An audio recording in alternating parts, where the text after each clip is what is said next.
ओम श्री परमात्मने नमः। ओम श्री गुरुभ्यो नमः। ओम श्री ऋषिभ्यो नमः। ओम असतो मा सद्गमय तमसो मा ज्योतिर्गमय मृत्योर्मामृतंगमय। ओम शांति शांति शांति।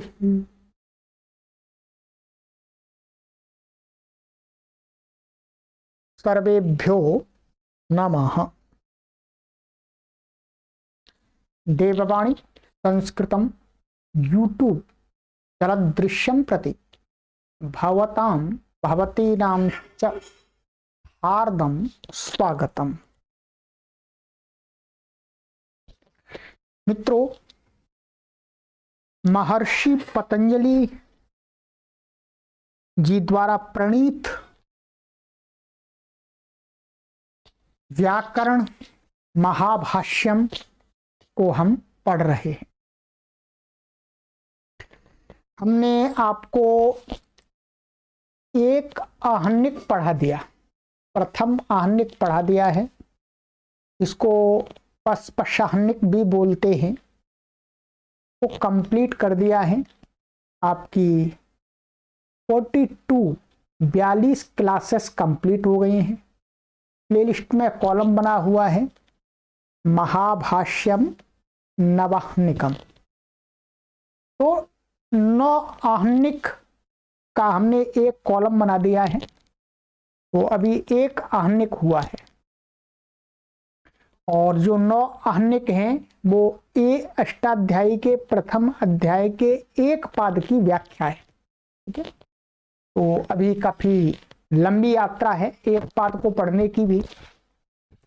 तो आज से यह द्वितीय आहनिक आरंभ हो रहा है। द्वितीय आहनिक ये कक्षा मुख्य रूप से प्रौढ़ विद्यार्थियों के लिए है, जिसमें अध्यापक वर्ग भी शामिल हो सकते हैं। प्रोफेसर, कुलपति आदि जो भी संस्कृत के क्षेत्र में कार्य करते हैं वो सभी लोग इस कक्षा का भरपूर लाभ ले सकते हैं। ये प्रौढ़ ग्रंथ है व्याकरण शास्त्र का। आप काफी अच्छी संस्कृत व्याकरण जानते हैं तो आपको ये ग्रंथ समझ में आ सकता है। यदि आपको व्याकरण का बोध नहीं है तो आपको ये कक्षा समझ में नहीं आई। इसलिए इसको समझने के लिए आपको पहले व्याकरण को पढ़ना होता है। फिर व्याकरण की जो शंकाएं हैं उच्च स्तर की, उन शंकाओं का निवारण इस शास्त्र के द्वारा किया गया है। परंतु इसमें बहुत सारी बातें ऐसी भी पढ़ाई जाती हैं, बताई गई हैं कि जन सामान्य को भी समझ में आता है। तो इस दृष्टि से सभी लोग देख सकते हैं। सभी लोग पूरा नहीं तो कुछ प्रतिशत तो भाग लेकर के लाभ ले सकते हैं, अपने समय का सदुपयोग कर सकते हैं। तो आज से हम द्वितीय आहनिक पढ़ना आरंभ कर रहे हैं। ठीक है, प्लेलिस्ट में कॉलम बना हुआ है महाभाष्यम नवाहनिकम। यदि आपने पीछे की कक्षाओं को नहीं पढ़ा है तो पूरा पढ़िएगा। सभी के लिए ये निःशुल्क है और ये सभी कक्षाएं आप देववाणी संस्कृतम ऐप के अंदर भी पढ़ सकते हैं। ऐप के अंदर पढ़ने के लिए आपको ऐप को डाउनलोड करना पड़ेगा प्ले स्टोर से। का लिंक वीडियो के डिस्क्रिप्शन में दिया गया है, उस पर क्लिक करके आप ऐप को डाउनलोड कर लीजिएगा। बहुत उत्तम ऐप बनाई है, नंबर 1 की ऐप है, बहुत अच्छा। वहां पर भी वीडियो डिस्प्ले होता है। ठीक है, तो वहां पर भी आप ऐप के अंदर पढ़ सकते हैं। और पुस्तकें यदि आपको चाहिए महाभाष्य की तो आपको यहाँ पर ये संपर्क सूत्र दिए हैं, या पट्टी पर भी चल रहे हैं। व्हाट्सएप नंबर पर आप संपर्क करके इन पुस्तकों को भी प्राप्त कर सकते हैं। महाभाष्य की ये पूरी संस्कृत भाषा में है, इसमें हिंदी व्याख्यान भी है। इसकी पीडीएफ से ही मैं आपको पढ़ा रहा हूँ, ठीक है। परंतु ये बिल्कुल संस्कृत है, इसमें हिंदी नहीं है और इसमें हिंदी व्याख्या भी है। वो आपके लिए दोनों उपलब्ध हैं, जो आप चाहेंगे वो आपको उपलब्ध करा दी जाती है। चलिएगा मित्रों, अब बात करते हैं आरंभ से। देखिएगा, यहां से हमारी यात्रा आरंभ हुई थी, अथ शब्दानुशासनम। ठीक है, यहां से हमने व्याकरण महाभाष्यम पढ़ना आरंभ किया था और हमने एक आहनिक पूरा पढ़ लिया। काफी बड़ा है, अभी इसको पूरा को दोहराने की आवश्यकता नहीं है, ठीक है। तो अब हम चलते हैं आपके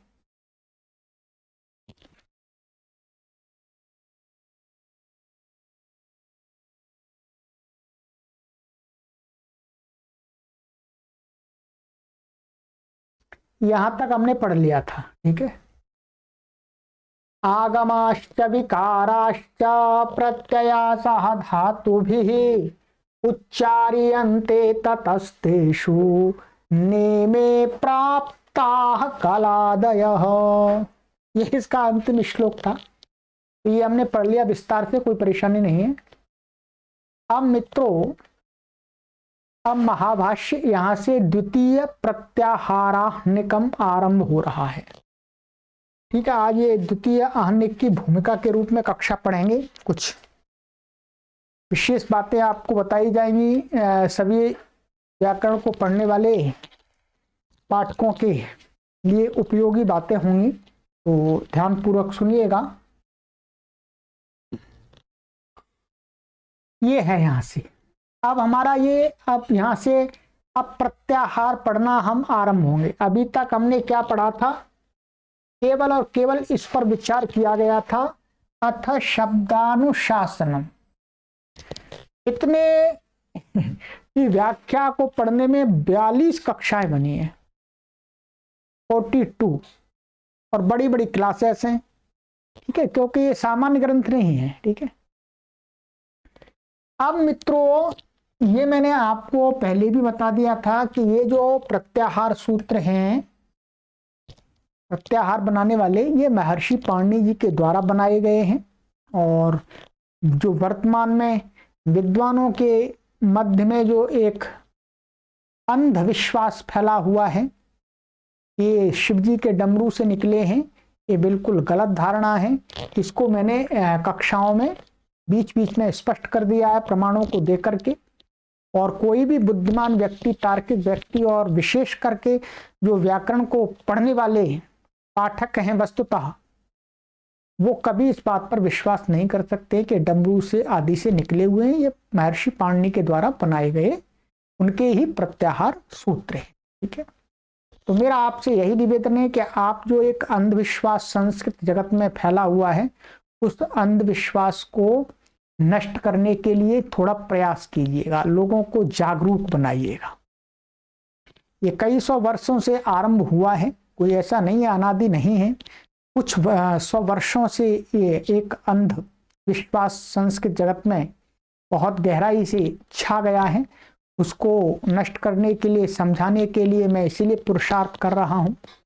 ये संस्कृत पढ़ने और पढ़ाने वाले लोग संस्कृत में अंधविश्वास बहुत उसमें डाल देते हैं। मैं एकदम शुद्ध रूप से पढ़ा रहा हूँ, जो संस्कृत विद्या है एक उसी रूप में मैं पढ़ा रहा हूँ। उसमें किसी भी प्रकार का कोई पाखंड अंधविश्वास में ऐड नहीं करता, जोड़ता नहीं। क्योंकि संस्कृत भाषा की जो महत्ता है, उसकी जो विशेषता है, तभी आ पाएगी जब आप उसको अंधविश्वास और पाखंडों से मुक्त रखेंगे, तभी आप उसकी वैज्ञानिकता को समझ सकते हैं। यदि आप संस्कृत भाषा के अंदर किसी पाखंड को, अंधविश्वास को जोड़ देंगे, तो उसकी वैज्ञानिकता का जो पक्ष है वो आपसे दूर हो जाएगा, आपके सिर से निकल जाएगा, आप समझ नहीं पाएंगे। चलिएगा, तो ये है मित्रों। आगे अब प्रत्याहार पढ़ना आरंभ करेंगे। देखिएगा, प्रत्याहार सूत्राणी, ये प्रत्याहार सूत्र है। प्रत्याहार सूत्र का अर्थ है जो प्रत्याहार हैं उनको बनाने के सूत्र हैं। जो अच्छा, अल है, यण आदि प्रत्याहार है, इनको बनाने वाले सूत्र हैं। इन सूत्रों से प्रत्याहार बनते हैं। ठीक है, अब ये इन प्रत्याहारों पर ये चर्चा आरंभ होगी कि प्रत्याहार पर शंका भी उठाएंगे, समाधान भी देंगे। ठीक है, यहां महर्षि पतंजलि जी ने कुछ सामान्य बातों की चर्चा नहीं की है, उनकी चर्चा हम कर लेते हैं। महर्षि पतंजलि जी जानते हैं कि भाई मैं इतना प्रौढ़ ग्रंथ पढ़ा रहा हूँ, प्रौढ़ भाष्य पढ़ा रहा हूँ, तो ये सामान्य चीजें ये तो हमारे विद्यार्थी पहले से जानते होंगे। ठीक है, परंतु आजकल के तो पाठक नहीं जानते हैं। प्राचीन काल में परंपरा थी तब जानते थे।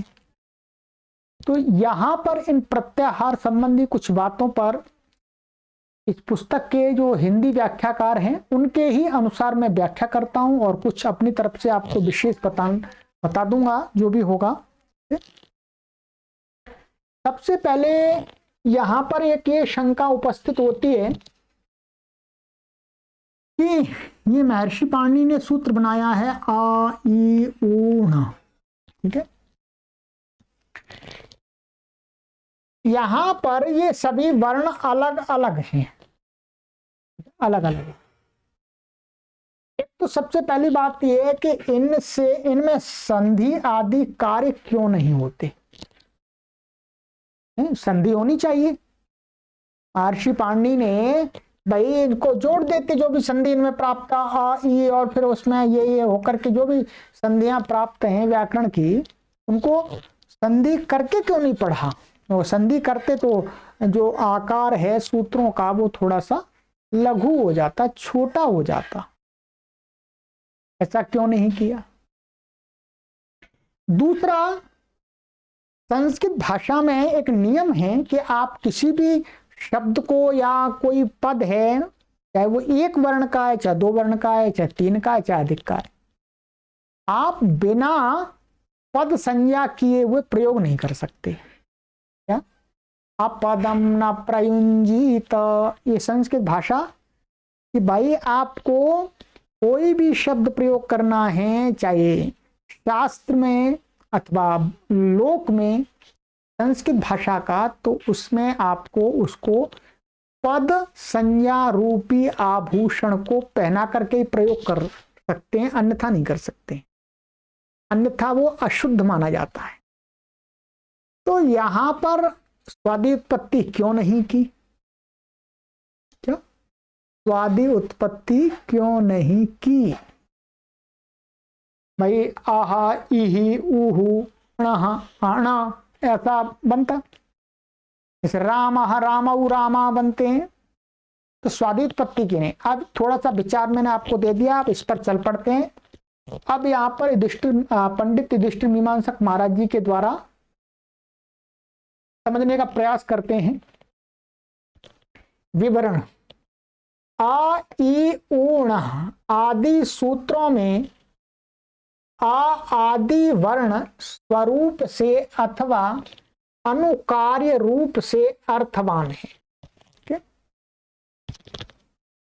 ये कहते हैं आ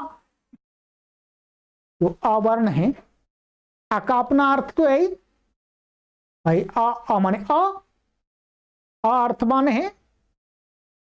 तो क्या आ आदि जो वर्ण है आ ई उ आदि है, ये क्या है स्वरूप से, माने अपना जो इनका स्वरूप है आ आदि का, इनका ये कैसे अर्थवान है। अर्थवान होने से क्या होना चाहिए, अर्थव धातुर प्रातिपदिकम से प्रातिपदिक संज्ञा हो जाती। प्रातिपदिक संज्ञा हो जाती तो प्रातिपदिक संज्ञा होने से ही फिर स्वादि उत्पत्ति हो जाती, ज्ञान प्रातिपदिकात् सुवौजस आदि।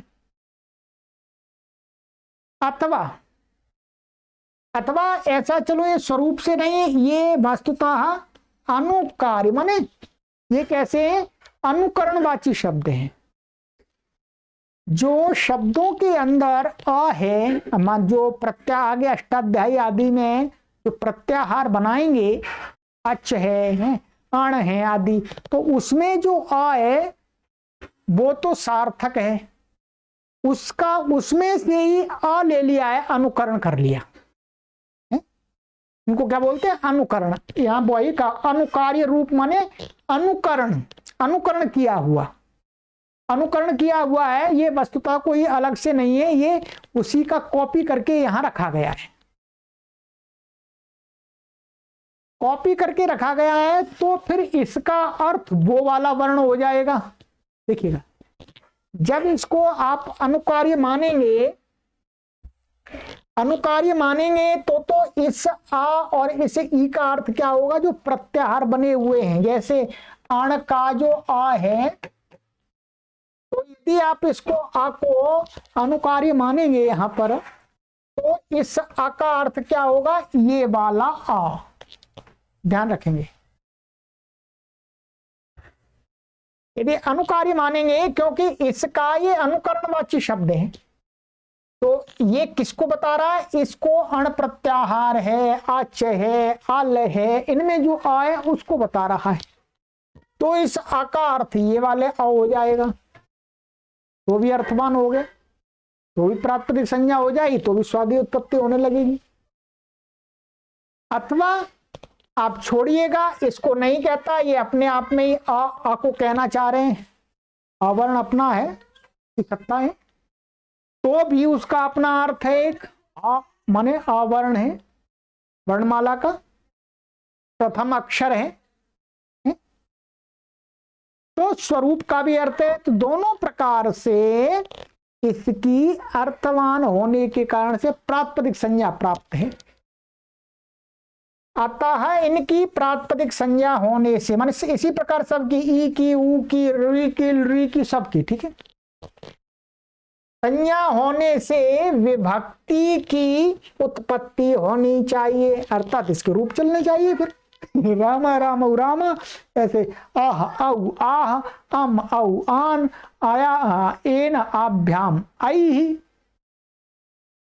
अब इसका समाधान यहां पर, ये भाष्य में नहीं है ये बातें, ठीक है, ये अपनी तरफ से हमको उठानी पड़ती हैं। ये यहाँ पंडित युधिष्ठिर मीमांसक जी ने थोड़ा सा यहाँ आपको तरीका बता दिया है, अन्यथा मुझे उठाना पड़ता सारा। इसका समाधान करना है कि ऐसा क्यों नहीं हुआ, स्वादी उत्पत्ति क्यों नहीं हुई। इनके समाधान पहले देख लेते हैं, फिर मैं आपको एक और समाधान बताऊंगा, ठीक है। नंबर एक समाधान है कि विद्यमान अर्थवत्व की अविवक्षा होने से, कि जो इसमें अ, ई, उण आदि में जो ये वर्ण है, इनका जो अर्थ है, इस अर्थ की इन प्रत्याहार सूत्रों में पढ़ते समय अर्थ की विवक्षा नहीं है, क्योंकि विवक्षा दी नहीं तो सब कुछ है शास्त्र के अंदर, विवक्षा नहीं है। इसलिए माने जो वक्ता है, उपदेष्टा है, वो यहां पर अ का अर्थ ये है, ये नहीं बताना चाह रहा, बस मात्र वर्णों का उपदेश किया जा रहा है, ठीक है। तो वही करें, विद्यमान अर्थवत्व की, माने इनके अंदर जो अर्थ है, चाहे वो स्वरूप से है, चाहे वो अनुकार्य रूप से है, उसकी वक्ता की, उपदेष्टा की विवक्षा ही नहीं है। अविवक्षा होने से, अर्थात इसका एक उदाहरण देते हैं कि अविवक्षा कैसे होती है। तो कहते हैं कि अनुदरा कन्या, देखिएगा यहां दिया अनुदरा कन्या। अनुदरा कन्या का अर्थ होता है कन्या जिसका पेट नहीं है, पेट नहीं है अर्थात उसका जो बम होता है, माने जो गर्भ होता है, तो गर्भ अभी उसको नहीं है, ऐसी कन्या को बोलते हैं अनुदरा कन्या संस्कृत में। माने उदर, उदर माने उसका उदर उठा हुआ, अभी निकला हुआ, बाहर को आकार दिखाई नहीं दे रहा है, इसलिए उसको कहा जाता है भाई ये बिना उदर की कन्या है। ध्यान दीजिए यहाँ पर, बिना पेट की कन्या, अर्थात इसका पेट अभी जो बच्चा अंदर है वो आगे नहीं दिख रहा है पेट में, पेट के थ्रू, तो इसलिए उसको बोलते हैं अनुदरा कन्या। परंतु अनुदरा कन्या जब कहते हैं तो क्या उस कन्या का पेट नहीं होता है? पेट तो होता है। पेट तो संसार में प्रत्येक प्राणी का होता है, चाहे स्त्री हो, चाहे पुरुष हो, चाहे कोई भी हो, पेट सबका होता है। परंतु यहां पर अनुदरा कन्या में जो वस्तुतः पेट है, उस पेट की अविवक्षा है। उस पेट को कुछ नहीं कहना चाहते, उस पेट के विषय में नहीं बताना चाहते। उस पेट जो एक दूसरे रूप में पेट शब्द प्रयोग है, उसकी विवक्षा है, उसका निषेध किया गया है अनुदरा कन्या में। तो अनुदरा कन्या कहने से क्या है, ये बोध होता है, ऐसा बोध तो नहीं होता कि ऐसी कन्या जिसका पेट ही नहीं है, बिल्कुल ऐसा नहीं बोध होता।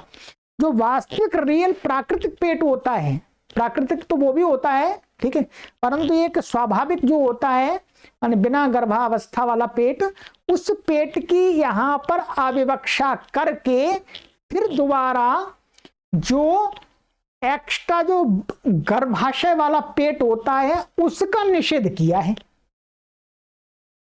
ठीक है, उसका निषेध किया। मैं कन्या के शरीर में अवश्य विद्यमान उदर की अविवक्षा करके उसे अनुदरा कहा है। अनुदरा माने बिना उदर वाली, तो उना उदर वाली का उस उदर को नहीं कहा, उस उदर के बारे में कुछ भी नहीं कह रहे, उसकी अविवक्षा है, उस उदर को छोड़िएगा। जो गर्भाशय वाला उदर है, माने जो बम वाला उदर है, पेट है, उसको कहा जा रहा है, उसका निषेध किया जा रहा है। वैसे ही यहां भी विद्यमान अर्थवत्व की विवक्षा न करके, वैसे ही यहां पर इनमें अर्थ तो है, अर्थ है, परंतु जो इनका अर्थ है उसकी अविवक्षा कर दी।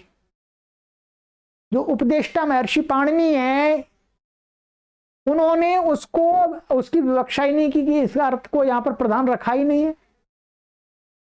अर्थात अनर्थक मानकर, माने फिर इनको अनर्थक मान लिया, प्रातिपदिक संज्ञा नहीं होती।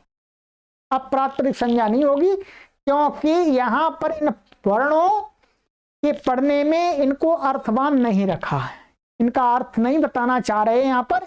यहां पर केवल इनका स्वरूप, वर्णों का स्वरूप बताना चाह रहे हैं, ठीक है।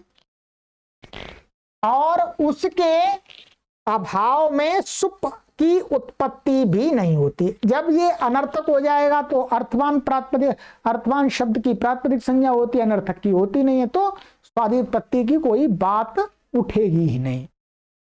तो पहला समाधान तो ये हो गया कि इस प्रकार से हम मान सकते हैं कि यहां पर महर्षि पाणिनि ने स्वादि उत्पत्ति करके नहीं दिखाई है, ठीक है। दूसरा है सूत्र निर्देश होने से। क्या है, महर्षि पाणिनि ने ऐसा इस सूत्र में पढ़ा है, बस इसलिए नहीं हो रहा है, ये ऐसा ही रहेगा, ठीक है।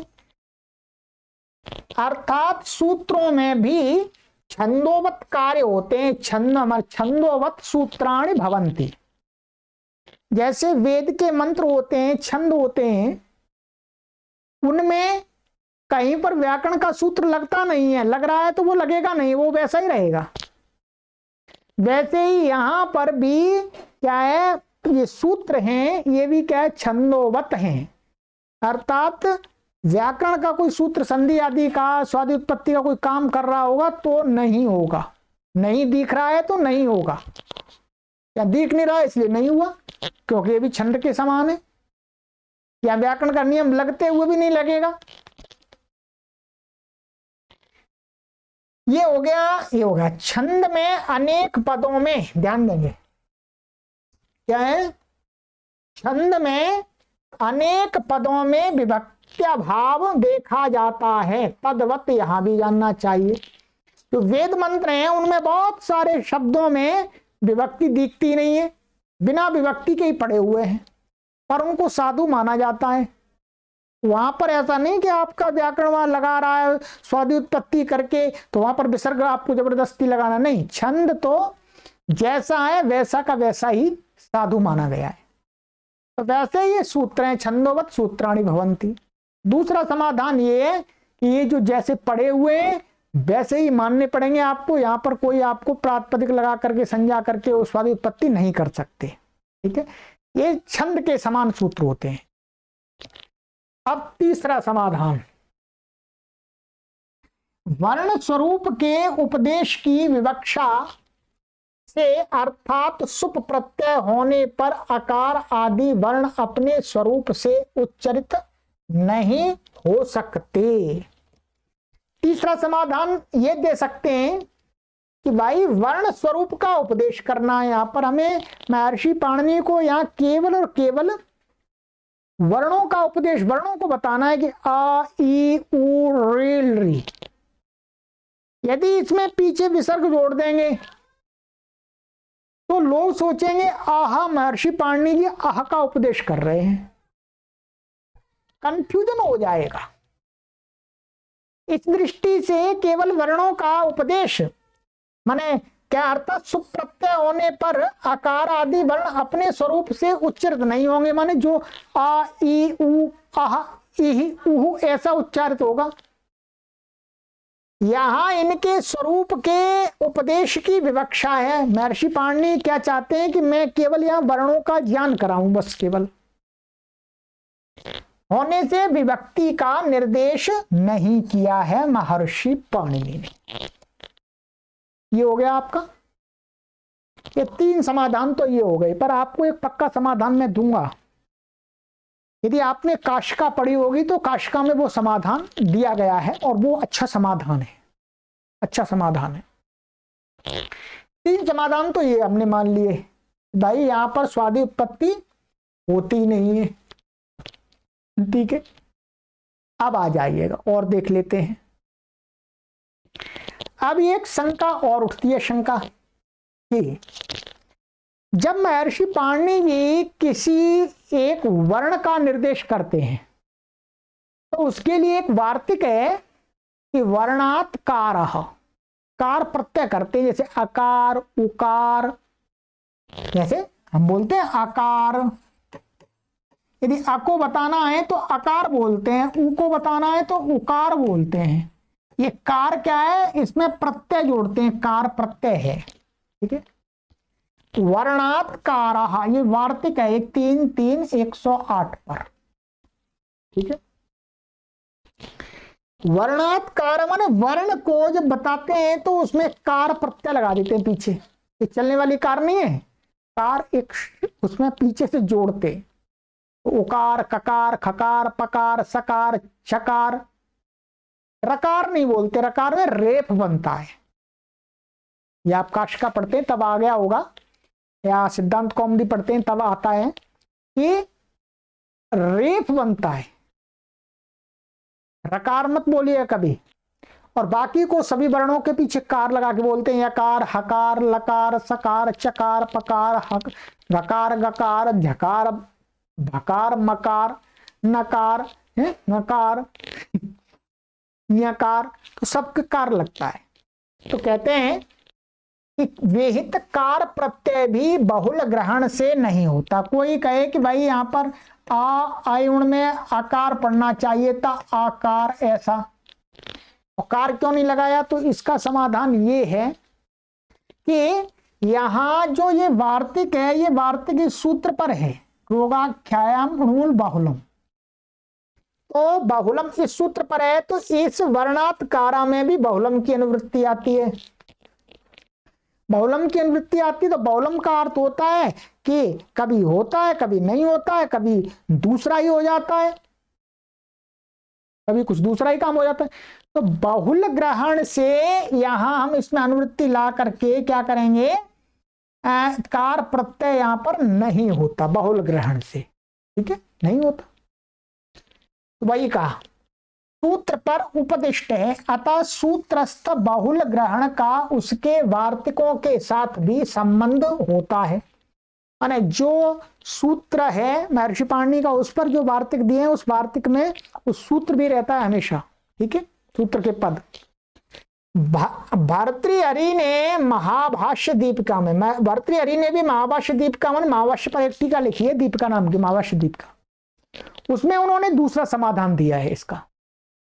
उन्होंने दूसरा समाधान दिया, क्या दिया कि अस्य चौ, महर्षि पाणिनि ने यहाँ पर अस्य चौ सूत्र के निर्देश से कार प्रत्यय का अनित्यत्व माना है। महर्षि पाणिनि का ये सूत्र है 7-4-32 अस्य चौ। तब जब महर्षि पाणिनि जी यहाँ पर आ को कहना चाह रहे हैं और महर्षि पाणिनि ने यहाँ पर कार जोड़ा ही नहीं है, कार जोड़ा नहीं है, वैसे वार्तिक महर्षि पाणिनि का नहीं है, ध्यान रखेंगे, परंतु ये जो वार्तिक तो बाद के हैं, परंतु वार्तिक वही बात कहते हैं जो महर्षि पाणिनि के समय में चल रही थी, उसी बात को कहते हैं। कुछ बातें वार्तिक ऐसे हैं जो महर्षि पाणिनि के बाद कुछ परिवर्तन हुआ भाषा में, उसको बताने के लिए, परंतु अधिकतर बातें महर्षि पाणिनि ने जो साफ स्पष्ट रूप से नहीं कही है परंतु गौण रूप से कही है, उन्हीं को वार्तिक से कहा जाता है, ध्यान रखेंगे। नहीं तो आप ऐसा विचार करने लगेंगे ये वार्तिक तो बाद का है तो महर्षि पाणिनि जी क्यों कार लगाएंगे, नहीं, ऐसा नहीं है। वार्तिक हैं तो बाद के, वार्तिक हैं तो बाद के, परंतु वार्तिक वही बात कहते हैं प्राय करके जो महर्षि पाणिनि ने सूत्रों में गौण रूप से, माने एक बहुत सार रूप से कह दी है, सामान्य व्यक्ति समझ नहीं पाता उस बात को, उसको ही वार्तिकों के द्वारा विवरण दिया गया है, ठीक है, स्पष्ट किया गया है, विस्तार किया गया है। तो अब क्या है, तो इसलिए तो महर्षि पाणिनि जब यहां पर आने पड़ते तो इसका मतलब है ये कार प्रत्यय वर्ण से वो अनित्यार्थ कभी होता है कभी नहीं होता है, कभी नहीं होता है, तो इसलिए यहां पर आई उण में आकार इकार कार नहीं लगाए। ये एक दूसरा समाधान है इससे संबंधी, ठीक है, एक अलग समाधान है, ठीक है। अब आइएगा, अब है आपका इसमें संधि क्यों नहीं होती, ध्यान रखिएगा। अभी पहले मैं पंडित जी महाराज जी का विष्णु मीमांसक जी का जो लिखा है उन्होंने उसको समझा देता हूं, ठीक है, फिर मैं आपको अभी रखता हूं अपनी बात, ठीक।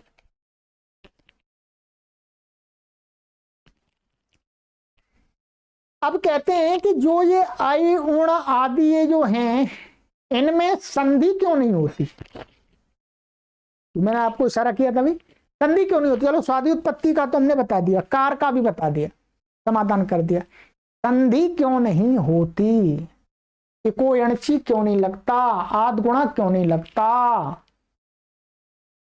लगना चाहिए, उस पर थोड़ी सी आइए चर्चा देख लेते हैं। यहां पर देखिए,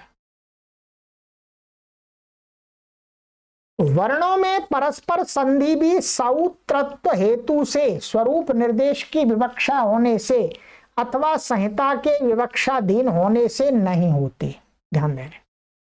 माने जो आयुण आदि हैं यहाँ पर, इनमें क्या है, परस्पर जो संधि है वो साउत्रत्व हेतु से, साउत्रत्व माने सूत्र जैसा पढ़ा है वैसा ही हमको साधु मानना पड़ेगा, क्योंकि संधि कर देंगे तो उस जो चीज महर्षि पाणिनि जी बताना चाह रहे हैं वो स्पष्ट नहीं हो पाएगी। भाई आप मानिएगा ऐसा करेंगे, आ और ई की पहले संधि कर दिया आपने, क्या बनेगा, ए बन गया। अब इसको आगे उ आ रहा है, ठीक है, अब उ आएगा तो इसको आय हो जाएगा, क्या बनेगा, आया, और उ जुड़ गया इसमें, और ये सूत्र बनेगा आपका ऐसा, आयुण बन गया, ठीक है। अब आयुण से कोई कैसे समझ जाएगा कि भाई इसमें आ ई और ऊ है और अण तो है ही अंत में, कोई कैसे समझ जाएगा, बताइएगा, समझ जाएगा क्या, क्या कोई समझ सकता है। आयुण कह देते महर्षि पाणिनि जी संधि करके तो क्या समझ में आता, क्यों, क्योंकि ये तो यहां पर मालूम नहीं पड़ता या ह्रस्व है या दीर्घ है, क्या है समझ में नहीं आता, या ए है या आई है, क्या है कुछ पता नहीं लगता। इसलिए स्पष्ट माने आराम से समझ में आ जाए, वर्णों का उपदेश करना मुख्य यहाँ मुख्य कार्य है, तो इसलिए अलग अलग किया है, संधि नहीं की। ये पंडित युधिष्ठिर मीमांसक जी आपको समाधान बता रहे हैं। ये सूत्र निर्देश माने जैसे पढ़े हैं वैसा ही साधु मानना पड़ेगा, छंदवत। ठीक है। तो अथवा दूसरा यहाँ पर संहिता के विवक्षाधीन न होने से, अथवा जो संहिता संज्ञा होती है, तो यहां पर इनमें महर्षि पाणिनि जी संहिता संज्ञा कर ही नहीं रहे। आ ई उ माने परः सन्निकर्षः संहिता, जो वर्णों की सामीप्यता आदि मात्रा से कम होनी चाहिए उससे अधिक रख के यहां पर पड़ा हुआ है, तो संहिता संज्ञा होगी नहीं। संहिता संज्ञा होगी नहीं तो फिर संधि भी नहीं होगी, तो संधि भी नहीं होगी। संधि नहीं होगी तो प्राप्ति नहीं होगी। दूसरा समाधान इन्होंने ये कर दिया। ठीक है।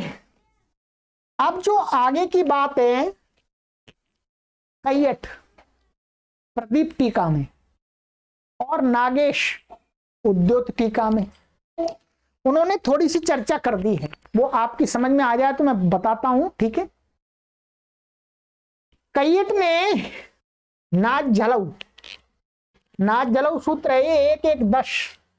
इस पर एक वार्तिक है, वाक्या परिसमाप्तेर वाह, वचन की द्वितीय व्याख्या को ध्यान में रख करके, इसकी 2 व्याख्याएं की हैं, वही पढ़ेंगे हम चल के, नाच जलऊ पर ही पढ़ेंगे। ठीक है। तो जो दूसरी उसकी व्याख्या है उसको ध्यान में रख करके लिखा है अपनी टीका में प्रदीप में कि वर्णोपदेश काल में अजादि संज्ञाओं के न होने से संधि नहीं होती।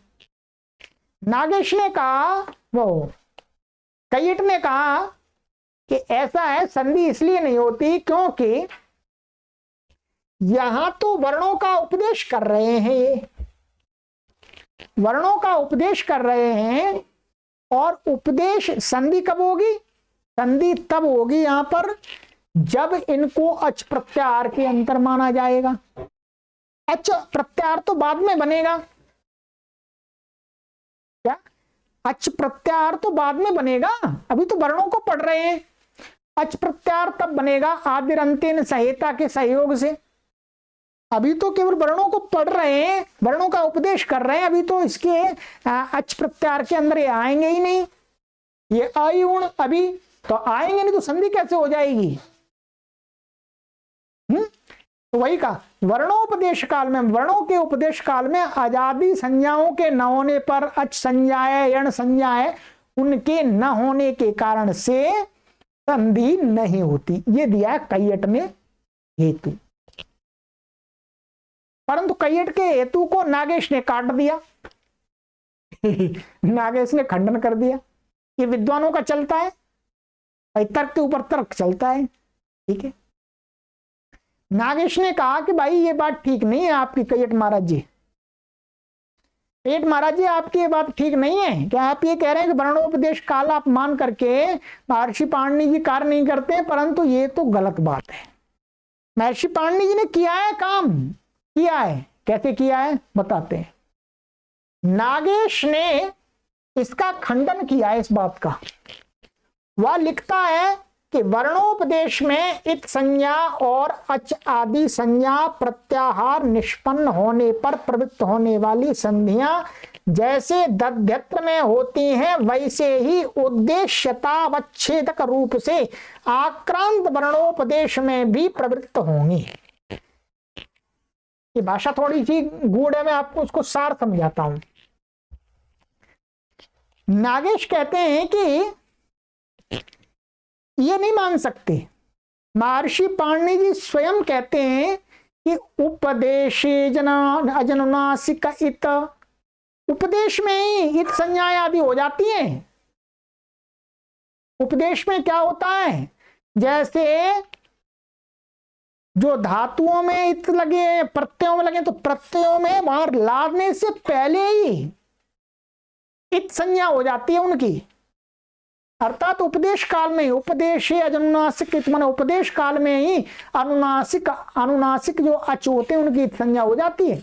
ऐसे हलंत्यम आदि से हल की भी उपदेश में ही होती है। और उपदेश काल में इत संज्ञा जब कह रहे हैं तो उपदेश काल में इनकी ये भी क्या है, इनकी भी अचादी संज्ञा हो जाएगी। अचादी संज्ञा हो जाएगी तो फिर इसमें संधि आदि कार्य होना चाहिए। और ऐसा महर्षि पाणिनि ने किया है कि उपदेश काल में ही संज्ञाएं की हैं। कैसे देखिए, अन्यथा सवर्ण संज्ञा विधायक सूत्र है तुल्यास्य प्रयत्नम सवर्णम। ध्यान देंगे, देखिएगा कि नागेश जी अपनी बात को कह रहे हैं। यहाँ पे नागेश जी कह रहे हैं कि जैसे महर्षि पाणिनि ने यहाँ पर क्या किया, तुल्य शब्द है यहाँ पर ये, और आस्य प्रयत्न। ध्यान है क्या है, तुल्य प्लस आस्य प्रयत्नम। ठीक है, महर्षि पाणिनि जी कह रहे हैं कि जिनका तुल्य प्रयत्न मन मुख के प्रयत्न आदि होते हैं उनकी क्या होती है, सवर्ण संज्ञा। सवर्ण संज्ञा, अच्छा जी ये सूत्र तो सवर्ण संज्ञा कर रहा है, अभी सवर्ण संज्ञा हुई तो नहीं। जब सवर्ण संज्ञा हुई नहीं तो फिर महर्षि पाणिनि ने इस आ और इस आ की आपस में सवर्ण बने ही नहीं अभी, तो ये तो बनेगा आगे चल के सवर्ण। तो यहां पर सवर्ण दीर्घ संधि कैसे कर दी, इन आ और आ को कैसे आ बना दिया, अका सवर्णे दीर्घा से, क्योंकि अभी तो सवर्ण संज्ञा तो आगे चल के होगी। महर्षि पाणिनि ने पहले ही यहां पर तुल्यास्य प्रयत्नम यहां तुल्या कर दिया। इसका मतलब सवर्ण संज्ञा इसकी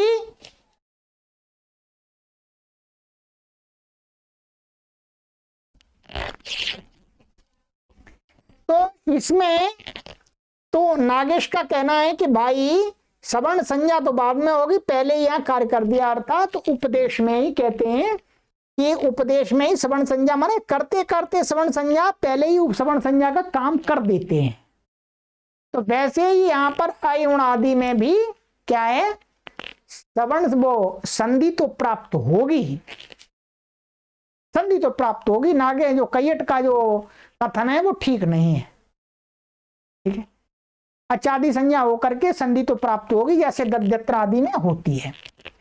इतना इसका है। ठीक है, सवर्ण संज्ञा होने पर सवर्ण ग्रहण होगा, तत्पश्चात दीर्घ संधि की प्रवृत्ति होगी, अतः संध्या भाव के पूर्व प्रदर्शित हेतु ही ठीक है। अतः इसलिए पंडित दृष्टि मीमांसक जी कहते हैं कि जो कैयट का मत है वो ठीक नहीं है। भाई नागेश ने काट दिया और नागेश ने ठीक काटा है, गलत नहीं काटा है, सही काटा है। अतः संधि अभाव के, जो संधि नहीं हुई है उस अभाव के इन्होंने पंडित जी ने दृष्टि मीमांसक जी ने जो हेतु दिखाए थे सौत्रत्व निर्देश मान करके, ठीक है, या संहिता संज्ञा की अविवक्षा होने से संधि नहीं होगी, वो हेतु ही ठीक है। ये तो मित्रों इन्होंने बता दिया। अब मैं आपको बताता हूं कि यहां पर संधि क्यों नहीं होती, क्या संधि क्यों नहीं होती और संधि और स्वादि उत्पत्ति क्यों नहीं होती। अब इसका महर्षि पाणिनि जी के अनुसार समाधान देख लीजिए।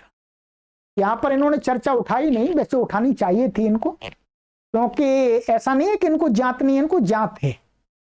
अब मुझे ये समझ में नहीं आ रहा इन्होंने यहां पर क्यों नहीं उठाई वो चर्चा। ठीक है, तो कभी हो सकता है ऐसा सोचते हैं कि भाई काशिका की जो चर्चा है वो यहाँ क्या उठानी। काशिका में इसका बहुत सटीक समाधान दिया है। काशिका में अर्थात जो टीकाकार लोग हैं, न्यासकार हैं, पदमंजरीकार है, उन्होंने बहुत सटीक इसका समाधान दिया है। ये सारे समाधान उसके आगे फेल है। फेल हैं, कक्षा बड़ी होगी पर समाधान तो बताना ही पड़ेगा। सबसे पहले हम ये ले लेते हैं यहां पर कि जो इनमें संधि क्यों नहीं होती। संधि ना होने का कारण है, यहां पर देखिएगा, ये काशिका का है, ठीक है, ध्यान देंगे क्या है, ये काशिका का। पद्मंजरी और न्यास में आपको दिखा देता हूं।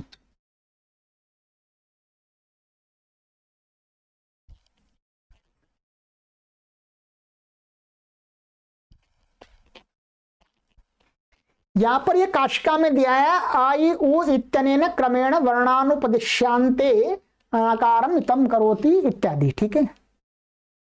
अब देखिएगा यहां पर न्यास की भाषा को पढ़ लेते हैं। न्यासकार ने अपने तरफ से ही प्रश्न उठा करके, अथ कस्माद इहा आद गुणादिकम अच कार्यम न भवति, माने वो अच गुणा जो संधि आदि कार्य क्यों नहीं होते हैं इसमें, अयुण रेल रिक आदि में। तो कहते हैं प्लुत प्रक्रिया अचनित्यम इति प्रकृति भावात। कितनी बड़ी बात कही है, बहुत अच्छी बात कही है। कहते हैं भाई इनकी प्रग्रिय संज्ञा है। क्या संज्ञा है इनकी, इन वर्णों की प्रग्रिय संज्ञा है। प्रग्रिय संज्ञा जिनकी होती है उनको संधि नहीं होती है। उसमें क्या होता है, प्लुत प्रक्रिया अचिनित्यम, माने उनको प्रकृति भाव रहता है। 6वें अध्याय का सूत्र है, प्रग्रियत्वम तो तेषाम निपात एकाजनांग इति प्रग्रिय संज्ञा विधानात्। क्योंकि इनकी प्रग्रिय संज्ञा कैसे है, तो कहते हैं ये निपात है। ये क्या है, आई ऊण रेल रेख का आदि जो वर्ण है इनकी निपात संज्ञा की है महर्षि पाणिनि ने। क्या की है, महर्षि पाणिनि ने निपात संज्ञा की है। निपात संज्ञा इति प्रग्रिय संज्ञा विधानात्। निपात संज्ञा क्या की है, आ जाइएगा मैं दिखाता हूं आपको। पहले ये चादयो असत्व सूत्र है आपका, अष्टाध्यायी का प्रथम अध्याय के चौथे पाद का 57वां सूत्र है। कहीं अष्टाध्यायी क्रम में 56वां होगा, ये काशिका क्रम में 57वां दिया हुआ है। तो यहां पर चादी गण में ये पड़े हुए हैं सारे वर्ण, देख लीजिएगा। चादी गण में, ये चादी गण है आपका, ये चा वाह आदि, इसमें ही क्या है, महर्षि पाणिनि ने पहले ही पढ़ दिया है। देखिएगा ये पढ़ दिया यहां महर्षि पाणिनि ने, महर्षि पाणिनि ने ये पढ़ दिया, आ ई ओ रे रे ए आई ओ आउ, ये पढ़ दिया, पढ़ दिया। अब इस गण में पढ़े हुए जो शब्द होते हैं वो चादयो सत्व से क्या होते हैं, निपात संज्ञक होते हैं। इनकी सबकी क्या कर दी, निपात संज्ञा कर दी है। और निपात संज्ञा करने से निपात एकाजनांग सूत्र है आपका, सूत्र में दिखा देता हूं। निपात एकाजनांग आपको, ये गण में आगे शब्द है, इनको हमें कोई मतलब नहीं है, वो हमने काम कर दिया आपका, ठीक है। देखिएगा ये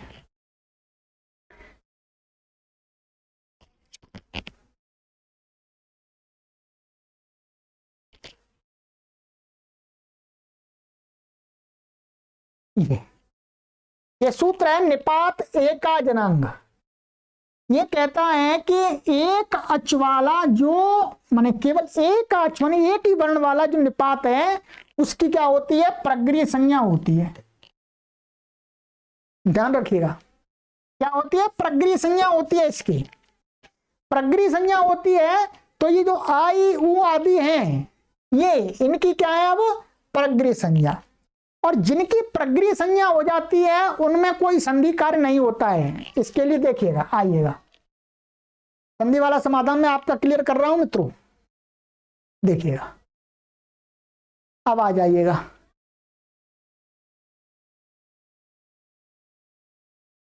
ये सूत्र है 6वें अध्याय के प्रथम पाद का 121वां, प्लुत प्रगृह्या अचिनित्यम। प्लुताश्च प्रग्रियाश्च अचि प्रकृत्या भवन्ति नित्यम, माने प्लुत और प्रगृह संज्ञक को अच के पर रहते कोई आगे अचार आए तो उनको कोई संधि काम नहीं होता है, वो प्रकृति माने प्रकृति भाव से ही रहते हैं। ठीक है, वैसे के वैसे ही रहते हैं, जैसे अग्नि इति संधि नहीं हो रही, अलग ही लग रहेंगे। वायु इति खट्वे इति प्रगृह संज्ञा है, तो वैसे ही जो ये आ और उ ई सॉरी आ ई उ आदि इनकी क्या प्रगृह संज्ञा है। तो अब कोई सूत्र से प्रगृह संज्ञा होने से क्या है, ये प्रकृति भाव में रहेंगे, ऐसे कैसे रहेंगे, इसमें कोई विकार नहीं हो सकता। ये तो संधि को रोकने का सटीक उपाय है। संधि प्राप्ति नहीं है जी, महर्षि पाणिनि के नियम से ही कट हो रहा है। क्लियर कर दिया। अब आती है बात स्वादि उत्पत्ति की। अब बात आती है स्वादि उत्पत्ति की। स्वादि उत्पत्ति इनसे प्राप्त तो है, क्या है, स्वादि उत्पत्ति इनसे प्राप्त है। हमने इनको चादिगण में मान लिया, निपात मान लिया, उसी के ये अनुकरणवाची है। इनका प्रत्यार्थ सूत्र में जो पड़े हुए हैं आयुण, इनका अर्थ है वो चादिगण वाले शब्द, तो अर्थवान हो गए। तो इनकी प्रातिपदिक संज्ञा होने से स्वादि उत्पत्ति तो होती है, परंतु स्वादि उत्पत्ति होने के बाद क्या होता है, इनकी अव्यय संज्ञा है। जो निपात होते हैं, ध्यान देंगे, मैंने आपको पढ़ाया है सूत्र स्वरादि निपातम अव्ययम। ये सूत्र क्या कहता है, प्रथम अध्याय के प्रथम पाद का 36वां। स्वरादि निपातम अव्ययम माने स्वरादि गण में पठित शब्द और निपात क्या होते हैं, अव्यय संज्ञक होते हैं। ध्यान देंगे, अव्यय संज्ञा होती है। अब ये जो ये आ ई और उ आदि है, ये क्या है, निपात। निपात होने से इनकी अव्यय संज्ञा है। अब आप अव्यय संज्ञा होती है जिनकी, तो उससे यदि सु आ जाएगा यहां, तो उसका क्या होता है, अव्यया दाप सुपहा। क्या है, अव्यया दाप सुपहा। अव्यय से उत्तर सुप का लुक हो जाता है, लुक कर दिया यहां पर तो आई रहा ये। ऐसे इसे भी सुप आया, अव्यय दाप सुपा से लुक हो गया। स्वादि उत्पत्ति तो हुई महर्षि पाणिनि ने की, परंतु उसका लुक कर दिया। ये पद्मंजरीकार और न्यासकार टीकाकारों ने एक अच्छा समाधान दिया है, मन को संतुष्ट करने वाला। महर्षि पाणिनि जी की बात को ही दृढ़त्व देने वाला। ठीक है, तो ये मैंने समाधान बता दिया आपको।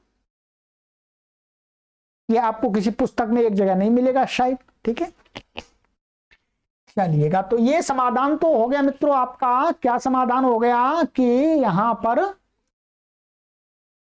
संधि आदि नहीं होती है, उसके ये समाधान भी आप ले सकते हैं जो पंडित युधिष्ठिर मीमांसक जी ने प्रस्तुत किए हैं, उन पर भी आप ध्यान दे सकते हैं। और जो काशिका के अंदर न्यासकार और पद्मंजरीकार ने जो दिया है, उसको भी हम मान करके समाधान कर सकते हैं।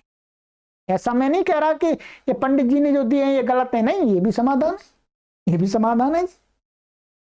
परंतु कोई व्यक्ति हठी यदि अड़ जाता है कि भाई हमें महर्षि पाणिनि जी के अनुसार ही समाधान चाहिए, तो उसके लिए फिर ये वाला समाधान है। लो भाई, ये समाधान है, अब समाधान की कोई कमी नहीं है जी। ठीक है जी, तो इसलिए यहां पर स्वादि उत्पत्ति आदि होती है, उसका लुक कर दिया, और ये फिर ऐसा का ऐसा ही रहता है। अब इस पर आगे चर्चा हमारी चल पड़ेगी महर्षि पतंजलि जी के द्वारा। महर्षि पतंजलि जी उठाएंगे आगे वार्तिक कात्यायन का अकारस्य विवृतोपदेश आकार ग्रहणार्थ। अब आगे की कक्षा में देखेंगे। अब भूमिका बना दी है, द्वितीय आहन्य का आरंभ हो गया है मित्रों, ध्यान रखेंगे। अब द्वितीय आहन्य का आपको पढ़ाएंगे, तृतीय पढ़ाएंगे, चतुर्थ पढ़ाएंगे, बहुत जान बरतन। इसको बोलते हैं संस्कृत में, कहते हैं ज्ञान या विज्ञान है ज्ञान विज्ञान। इसको समझने के लिए आयु क्यू अच्छी चाहिए। ठीक है, बुद्धि का स्तर अच्छा चाहिए, क्या सामान्य व्यक्ति समझ सकता है? इनमें से सिद्धांत निकलते हैं। इनमें से अभी तो मैं केवल आपको व्याकरण पढ़ा रहा हूं। जब आप इस प्रकार से पढ़ते हैं तब आप नए नए आविष्कार करने की बुद्धि को प्राप्त कर लेते हैं। ठीक है, केवल यहीं तक सीमित नहीं रहना कि बस यहीं नहीं, ये आपको बुद्धि खोली जा रही है, आपकी बुद्धि का विस्तार किया जा रहा है, आपको विषय का प्रपंच करना सिखाया जा रहा है कि आप एक विषय को कितने प्रकार से सोच सकते हैं। आपको सोचना चाहिए उसमें से नई नई चीजें। यही तो विज्ञान है। विज्ञान माने विशिष्ट ज्ञान। विशिष्ट ज्ञान, तो विशिष्ट ज्ञान यही है, यही तो ऋषियों का ज्ञान है।